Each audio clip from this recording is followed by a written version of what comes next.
یہ مختلف پہلو ہیں ہارزنٹل ایکسپینشن کے، درست. اور 9 ملکوں کو اس نے اپنی اس جنگ میں، جو جنگ اس کے خلاف ہو رہی ہے، اس میں گھسیٹ لیا ہے.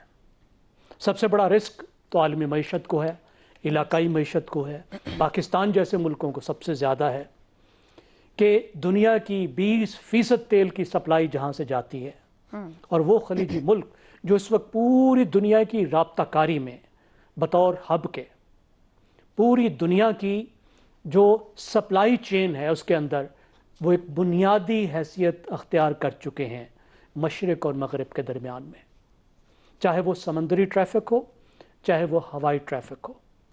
تو اس کے اثرات الگ ہیں. تو معیشت پر تو اتنا بڑا شوق آنے لگا ہے اگر یہ معاملہ آگے چلتا ہے کہ ایکسپرٹس کہہ رہے ہیں کہ ایسا آئل شاک تو 1974 کے بعد سے شاید نہیں آیا، اور اسی طرح اس کے نتیجے میں جو اس کا ریپل ایفیکٹ ہے، جو اس کی لہریں ہیں، وہ بہت بڑے معاشی اثرات بھی لائیں گی. اب یہ مائنڈ باگلنگ ہے کہ وہ ایروگنس، وہ غرور جس کے ساتھ ٹرمپ اپنی لیڈرشپ کو چلا رہے تھے، اسرٹ کر رہے تھے، جس میں انہوں نے دوست اور دشمن کے درمیان میں تمیز کرنا چھوڑ دی تھی، نیٹو کو ہر وقت دھمکیاں لگاتے تھے، الگ تھلگ ہو گئے تھے. اب وہ جا رہے ہیں نیٹو کے پاس کہ تم آؤ مجھے بچاؤ. پہلے وہ خود کہہ رہے تھے کہ امریکن نیوی جائے گی اور اس کو کھلوائے گی. دنیا کی سب سے بڑی نیوی ہے بھائی، جائیں آپ. پھر ایرانیوں نے کہا کہ جو جہاز امریکی نیوی کو ساتھ میں لائے گا اس جہاز کو ہم نہیں روکیں گے. آپ دیکھیں انہوں نے جگت لگائی. اب جو اپنا فلیٹ تھا، 5th فلیٹ، اس کو بھی وہ علاقے سے باہر لے جا چکے ہیں. بالکل. نیٹو کو کہہ رہے ہیں تم آؤ. 7 دنیا کے 7 ملکوں کو کہہ رہے ہیں کہ کم از کم آپ کو ہونا چاہیے اس میں، اور ان ملکوں میں آئرونیکلی چین بھی شامل ہے، اس کو بھی کہہ رہے ہیں. اور پھر یہ عالم میں وہ کہتے ہیں کہ نہیں، میں تو انرجی انڈیپینڈنٹ ہوں. یہ اتحادیوں کے ساتھ ان کے تعلق کا لیول ہے، یہ ان کی دنیا کی لیڈرشپ کا اس وقت کا لیول ہے، بلکہ اپنی انڈرسٹینڈنگ. اب اس میں کوئی شک نہیں کہ اس رویے کے بعد امریکہ کا جو اثر رسوخ ہے وہ اتحادیوں پر بھی کم ہوگا، دنیا میں بھی کم ہوگا. خلیج کے ملکوں نے دیکھا ہے کہ بجائے ان کو تحفظ دینے کے، انہوں نے جو وہاں ان کو اڈے دیے وہ ان کے لیے الٹا مصیبت بن گئے. ٹھیک ہو گیا. تو ابھی دیکھنا یہ ہے کہ امریکہ باہر نکلنے کا راستہ کیا نکالتا ہے. اسے مل بھی پاتا ہے تو بڑا آسان تھا. ٹھیک ہو گیا. باہر نکلنے کا راستہ ڈھونڈنا بہت مشکل ہے. صحیح ہو گیا. یہیں سے گفتگو آگے لے کے چلتے ہیں. شہزاد صاحب یہ فرمائیے گا کہ اس وقت امریکہ اتحادی ممالک کو مدد کی درخواست بھی کر رہا ہے، نیٹو کو بھی پکار رہا ہے، ساتھ ساتھ دھمکا بھی رہا ہے سب کو. کیا آبنہ ہرمز عالمی معیشت ہی نہیں دنیا کے مستقبل کو بھی ہٹ کرنے جا رہی ہے؟ ٹرمپ کے پاس وے آؤٹ کیا ہے؟ کیا کوئی آپشنز موجود ہیں؟ کہ جب یہ بریٹن ووڈز، جس کو 1945 کے بعد بلکہ 1943-44 میں اس کا کام شروع ہو گیا، تو جو لاگو کیا گیا تو اس میں 2 چیزیں بہت اہم تھیں. ایک تو یہ کہ ڈالر کا جو ہے وہ انڈر رائٹ کرے گا دنیا کی معیشت کو، اور وہ کرتے کرتے اس لیول پہ آ گیا گلوبلائزیشن کے بعد کہ ڈالر ہی ہماری ایک انڈر ریٹن کرنسی بن گئی دنیا کی معیشت کے اندر. گو کہ اب اس کو چیلنجز درپیش ہیں جو کہ ہمارے سامنے ہیں. دوسری جو بہت اہم چیز تھی کہ نیویگیشن آف دا سیز، یعنی سمندروں پہ سفر کرنے کا جو فریڈم ہے، فریڈم آف دا سیز، یہ ساری دنیا کو، جو اس کے سگنیٹریز ہیں ان کو اور دنیا بھر کو اویلیبل ہوگا. اس کے لیے امریکہ نے 7 عدد فلیٹ بنائے، اپنے 7 نیویاں بنائیں اور ان کو دنیا کے مختلف کونوں میں پھیلا دیا، جس کے اندر کہ 5th فلیٹ جو تھا وہ بحرین میں تھا. تو 7 نیویاں ہیں ان کی. لیکن سب سے بڑی ان کی ولنریبلٹی کیا بن گئی کہ جب یہ جنگ سٹارٹ کی تو اس کو 5th فلیٹ کو لے کے انڈین اوشن میں چلے گئے، اور وہ تو اس جگہ پہ رہی نہیں جو اس کا مقصد تھا، جو کام کرنا تھا. اب وہ کہہ رہے ہیں کہ اب اس سے کام کروانا ہے، اگر یہ راستہ کلیئر کروانا ہے جو کہ ہم نے ایک وعدہ کیا تھا، ہم انڈر رائٹ کرتے ہیں، ہم اس کے گارنٹرز ہیں، تو آپ یوں کریں کہ برائے مہربانی لوگ ہمارے ساتھ شامل ہو جائیں. کیا وجہ ہے کہ وہ یہ کہہ رہے ہیں؟ بہرحال یہ تو ایک چیز ہوگی. دوسری بات، جو ان ملکوں کو یہ کہہ رہے ہیں، ان ملکوں کو شاید اتنی ضرورت نہیں ہے اس وقت فی الحال اتنی پریشانی کرنے کی. چین کے اسٹریٹجک ریزروز اس نے اس حد تک بڑھا لیے تھے اس جنگ کے پیش نظر کہ وہ بڑی دیر تک یہاں سے آئل ملنے کے بغیر بھی گزارا کر سکتا ہے. Similarly Japan, similarly India. اس کے باوجود ان سب کو روس کا، سوائے جاپان کے، روس کا تیل بھی ان کو مہیا ہے. تو اس لیے ان کے لیے اتنی بڑی پریشانی نہیں ہے کہ وہ ٹرمپ صاحب کے کہنے کے اوپر چین بھی اپنے جہاز بھیج دے گا، اور جاپان کے پاس تو اور بڑی وجوہات ہیں کہ وہ نہیں بھیج سکتے. بہرحال تو یہ مشکل لگتا ہے کہ کوئی ملک جس مصیبت میں ٹرمپ نے دنیا کو اور اس خطے کو ڈالا ہے کہ اب اس کی مدد کے لیے پہنچ جائیں. اور جیسے ہم نے پہلے بھی کہا تھا کہ روس اور چین تو چاہتے ہی نہیں، وہ کہتے ہیں پھنسے ہوئے تو پھنسے رہو اور مار کھاتے رہو جہاں پہ بیٹھے ہو. بہرحال یہ تو ایک چیز ہوگی. دوسری بات جب آپ عالمی معیشت کو انڈر رائٹ کرتے ہیں اور کہتے ہیں کہ عالمی معیشت گلوبلائز ہونے کے بعد اس طرح یکسر اور یکجان ہو جائے گی کہ اس سے پھر میری ساکھ، میرا اثر و رسوخ اور میری جو ڈیموکریٹک ٹریڈیشنز ہیں وہ بھی اس کا آہستہ آہستہ حصہ بنتی جائیں گی. یہی بنیاد تھی نا سارے نظام کی کہ سب دنیا امریکہ کے اثر و رسوخ میں آ جائے گی، جو کہ کسی حد تک آئی، بڑی حد تک، سوائے ایک دو ملکوں کے یا جو بڑے ملک بیچ میں رک گئے تھے. لیکن اب جو ہے اس کو سب سے پہلا جو پتھر یا سب سے بڑا پتھر مارا وہ اس جنگ نے مارا جب اس نے پرواہ تک نہ کی کہ میں اپنے ہی بنائے ہوئے نظام کو کیسے تہس نہس کرنے جا رہا ہوں، تہوبالا کر رہا ہوں. اچھا اب یہ تو کر بیٹھا، اب اس کو جس طرح آف ریمپ کی بات بار بار کی جاتی ہے کہ آف ریمپ چاہیے، آف ریمپ کیسے ملے گا، وہ نکلنا چاہتا ہے، وہ پھنس گیا ہے، وہ مر گیا. دیکھیے بات یہ ہے کہ دنیا کی معیشت تباہ ہوگی، اس کے بعد جا کے امریکہ کی معیشت تباہ ہوگی. پرابلم یہ ہے کہ انڈیا، پاکستان، ملیشیا، انڈونیشیا، فلپینز، یہ سارے ملک جو ڈیپینڈنٹ اکانومیز ہیں اور جن کے تیل بند ہو جائیں گے، ان کا کیا بنے گا؟ ان کے اوپر معاشی، سیاسی، معاشرتی، یہ سماجی قسم کے کیا اثرات آئیں گے؟ یہاں پہ کیا ایک طوفان مچے گا جس کے بعد پھر آہستہ آہستہ وہ سپلائی لائن افیکٹ ہوگی، پھر امریکہ کے پاس جائے گا، وہ کہے گا پمپ کے اوپر تیل قیمت بڑھ گئی، ہم کیوں نہیں یہ کچھ کرتے؟ تو ساری دنیا تباہ، معیشت تباہ ہونے کے بعد وہاں تک بات جائے گی. اب وہ کیا کہہ رہا ہے؟ اس کو پتا ہے وہ پھنس میں گیا، غلط سٹیپ لیا، غلط کام کیا. وہ کہہ رہے ہیں آ جاؤ، آہستہ آہستہ میں تمہیں پام آف کرتا ہوں، اپنی ذمہ داری تمہارے ذمہ میں ڈالتا ہوں. میں تو پہلے ہی کہہ رہا تھا کہ میرا کام نہیں ہے لڑنا، اور مجھے پھنسا بھی دیا آپ لوگوں نے، آ کے بیٹھ گیا یہاں پہ میں تمہارے لیے جنگ کرنے کے لیے. اب تو یہ وہ گھڑ رہا ہے. تو اس لیے اب گلف سے ہٹ کے اب معاملہ اتنا پھیل چکا ہے اور چاہ رہا ہے کہ یہ دو چار ملک آ جائیں، کسی طریقے سے دو چار جہاز آ جائیں، میں ایک دو جہاز ساتھ شامل کر کے کچھ مرینز بٹھا دوں گا خارگا آئیلینڈ کے اوپر، اور کہوں گا دیکھو میری فورسز بھی ہیں، تم جہازوں کے ساتھ ان کو لے کے چلو. بھولنا نہیں چاہیے کہ انڈیا اور چین کے جہاز آج بھی آبنائے ہرمز میں سے گزر رہے ہیں. بالکل صحیح. تو اس لیے وہ بند نہیں ہے، اس طریقے سے بند نہیں ہے. لوگ گھبرائے بیٹھے ہیں کہ اگر ہمارا جہاز جس کا کہ امریکہ کے ساتھ تعلق ہے، گلف کا تیل مکمل طور پہ بند ہے، اور کوئی اور ٹینکر جو کہ امریکی تعلق رکھتا ہو اس کو یہ نشانہ بنا کے، کیونکہ وہاں بیٹھے ہوئے ہیں جہاں پہ کہ اگر یہ آرٹلری بھی فائر کریں تو اس کو تباہ کر سکتے ہیں. تو میرا خیال ہے اس کی کوشش یہ ہے کہ یہ اور دو چار ملک آ جائیں، میں ان کے ذمہ کام لگاؤں اور آہستہ آہستہ آہستہ ریٹریو کر کے مجھے وہ آسانی سے کوئی رستہ باہر مل جائے. درست ہو گیا. مگر حسن نثار صاحب، اس وقت صورتحال اس جنگ کی یہ بن رہی ہے کہ مرکز آبنائے ہرمز بن گیا ہے، ایران اور اسرائیل نہیں رہ گئے. یعنی کہ جو ٹرمپ نے اقدامات کیے ہیں، ٹرمپ کو کوئی اعتبار کرنے کو تیار نہیں ہے. ٹرمپ جو کہہ رہا ہے خود اس کے اتحادی اس کے ساتھ کھڑے ہونے کو تیار نہیں ہے. نکل پائے گا اس صورتحال سے باہر؟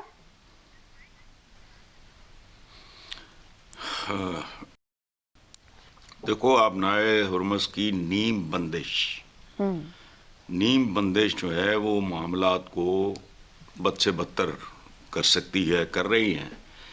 لیکن میری انڈرسٹینڈنگ یہ ہے ساری صورتحال کی، let it be on record, کہ امریکہ کی نام نہاد سپر پاوری کی ایج پوری ہو چکی ہے، اور یہ عمل پہلے سے شروع ہے، اب یہ ایکسلریٹ ہوگا. اچھا، انڈیکیٹرز عجیب ہیں. میں نے ایک خبر پڑھی ہے اینڈ آئی واز شاکڈ. یہ مائنر ہے، لوگوں نے نوٹس بھی نہیں لیا ہوگا، لیکن یہ ننگا کر دیتی ہے آج کے امریکہ کو. وہ خبر کیا ہے؟ سب نے پڑھی ہے، لیکن وہ چونکہ اس طرح کی وہ ماڑی موٹی چیز ہمارے رواج نہیں ہے اس کو دیکھنے کا.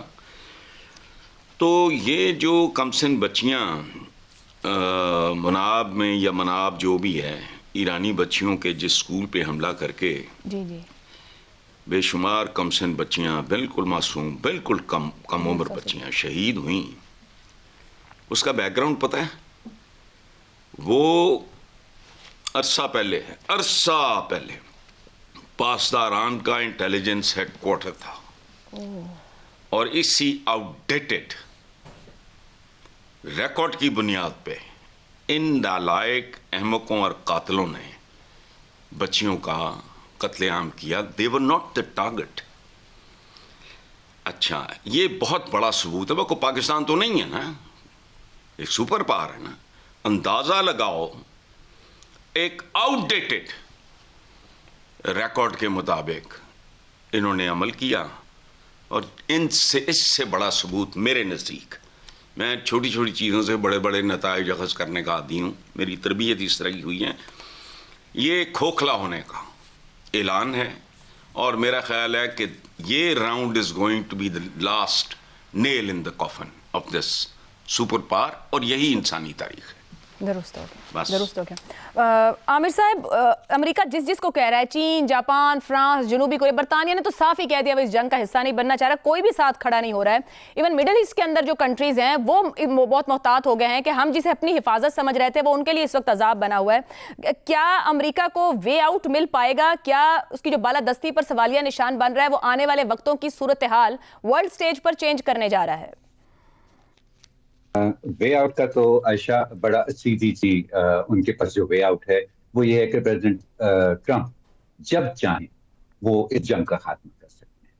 وہ جب چاہیں وہ یہ کہہ کر سے بات کر سکتے ہیں کہ ہمارے تمام مقاصد تقریباً جو ہے وہ پورے ہو چکے ہیں اور رجیم چینج کو جو وقت لگنا ہے وہ لگے، اس لیے ہم اس کو جنگ بندی کرتے ہیں. سو جب یہ دوسری طاقتوں کو وہ کر رہے ہیں، میرا خیال ہے کہ یہ اس میں ان کی یہ والی ڈیسپریشن نہیں ہے کہ کسی طرح سے ان کو کوئی رستہ باہر کا نظر آئے. کیونکہ دیکھیں جب ہم اس طرح کی جنگ کو پر روزانہ کے ڈیولپمنٹس کے اوپر ہم تبصرے کرتے ہیں تو سم ٹائمز یہ ہوتا کیا ہے کہ we tend to lose the context of this.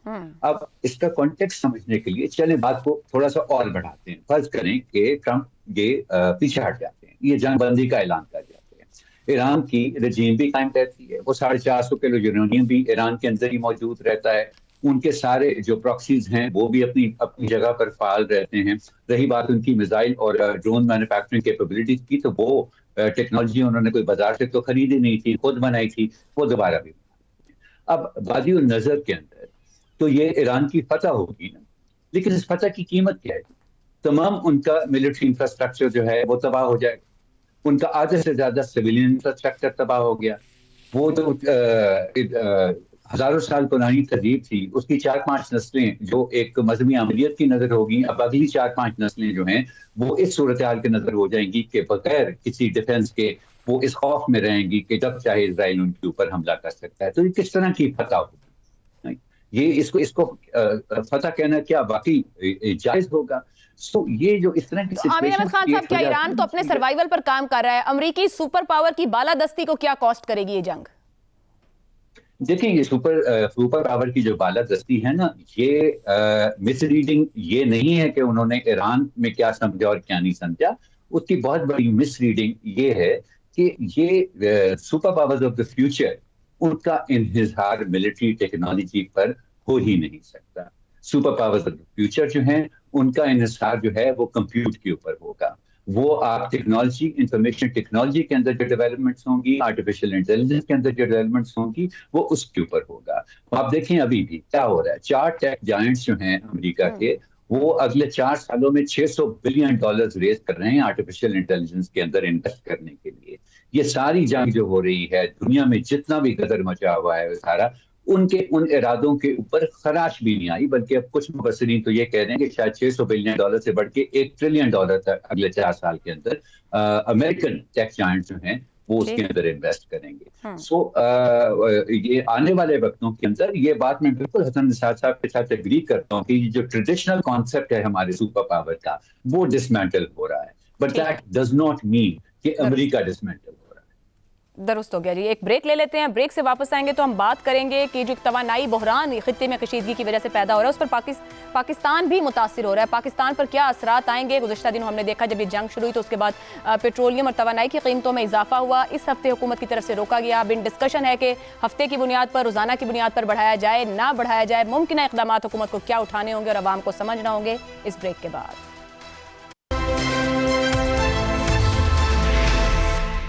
Programme میں ایک بار پھر خوش آمدید. مشرق وسطیٰ میں بڑھتی ہوئی جنگی کشیدگی نے عالمی توانائی کی منڈی کو شدید غیر یقینی صورتحال سے دوچار کر دیا ہے. پاکستان بھی ان ممالک میں شامل ہے جو توانائی کی ضروریات کے لیے مکمل طور پر درآمدی تیل پر انحصار کرتا ہے. یہی وجہ ہے کہ حالیہ حالات کے نتیجے میں ملک میں پیٹرول کی قیمت میں قریباً 55 روپے فی لیٹر اضافہ دیکھنے میں آیا. اور اگر مشرق وسطیٰ کی صورتحال مزید خراب ہوتی ہے تو قیمتیں مزید بڑھنے کا امکان بھی موجود ہے. گزرے ہفتے کے آخر پر بھی حکومت کی جانب سے یہ تھا کہ پیٹرولیم کی قیمتیں بڑھائی جائیں گی، مگر حکومت نے اس کو ہولڈ کیا اور کہا یہ گیا کہ جو اس سے پہلے آسٹیرٹی میئرز لیے گئے ہیں اس میں جو رقم بچائی جا رہی ہے 22-23 ارب روپے، وہ سبسیڈائز کیا جائے گا عوام کی طرف. ایسی صورتحال میں پاکستان کو فوری اور طویل المدتی دونوں نوعیت کے اقدامات کی سخت ضرورت ہے. سب سے پہلے حکومت کو توانائی کے غیر ضروری استعمال کو محدود کرنے کی قومی پالیسی اختیار کرنا ہوگی. سرکاری اداروں میں ایندھن کے استعمال میں کمی، مشترکہ سفر یعنی کار پولنگ کو فروغ دینا اور غیر ضروری سرکاری دوروں کو محدود کرنا جیسے اقدامات فوری ریلیف فراہم کر سکتے ہیں۔ اسی طرح عوامی سطح پر بھی ایندھن کی بچت کی مہم شروع کرنا ضروری ہے تاکہ عام شہری بھی توانائی کے مؤثر استعمال کو اپنی عادت بنائیں۔ طویل المدتی حل کے طور پر پاکستان کو متبادل توانائی کے ذرائع پر تیزی سے توجہ دینے کی ضرورت ہے۔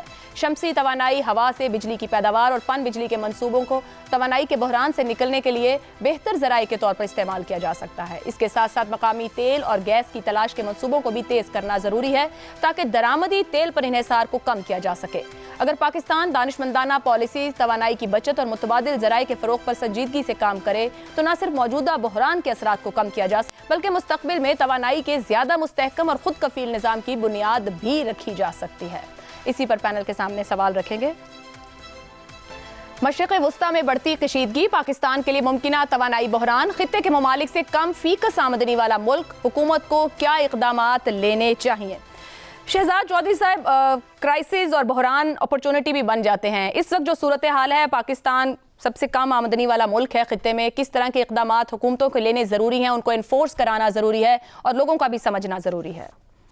اچھا عائشہ، آپ کے جو سوالات ہوتے ہیں نا، وہ کئی دفعہ ہمیں صرف جو بھی مسئلہ ہو اس کا صرف ایک فوکسڈ اینگل کے اوپر ہمیں مجبور کرتے ہیں کہ اس کو بحث میں لایا جائے۔ اس کے بہت سارے اور پہلو ہوتے ہیں جو ہم بات نہیں کر پاتے، لیکن پچھلے سوال سے جڑا ہوا ایک ایسا عنصر ہے جو کہ عامر صاحب نے جس کا ذکر کیا، عامر خان صاحب نے، اس کو ابھی اگر لے کے آئے تو شاید ہمیں سمجھنے میں آسانی ہو جائے اس سوال کے جواب کے اندر بھی۔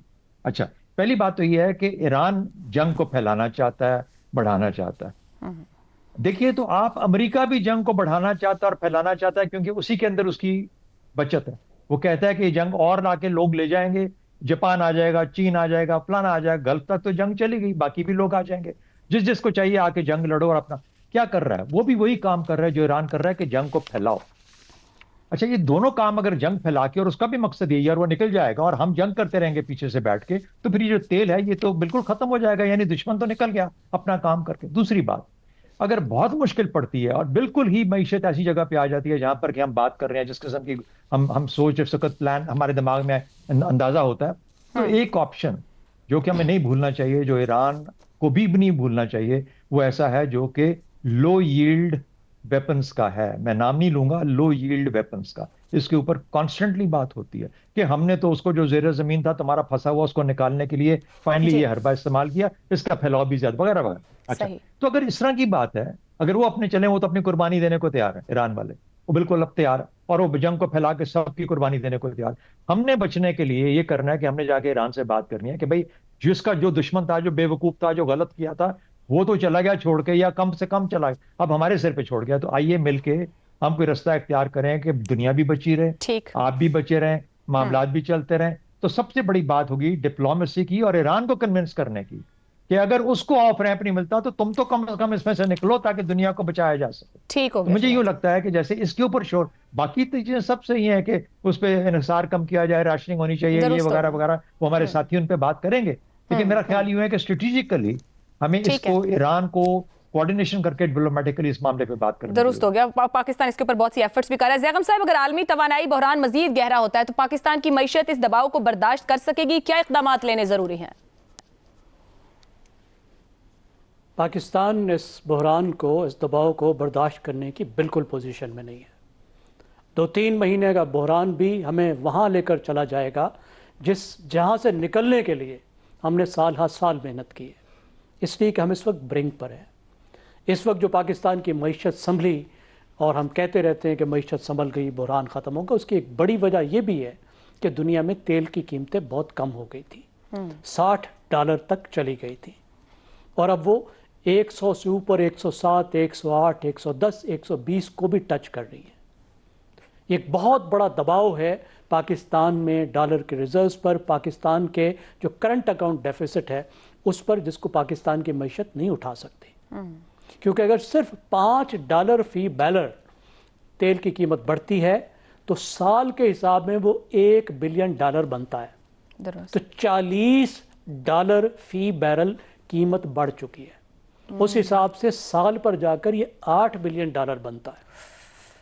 یہ ہم اٹھا ہی نہیں سکتے بوجھ اگر یہ لمبا معاملہ چلتا ہے۔ تو کیا ہوگا سر؟ پھر اس کے ساتھ ساتھ یہ جو پورے راستے بند ہوئے، پاکستان کی 60% ایکسپورٹس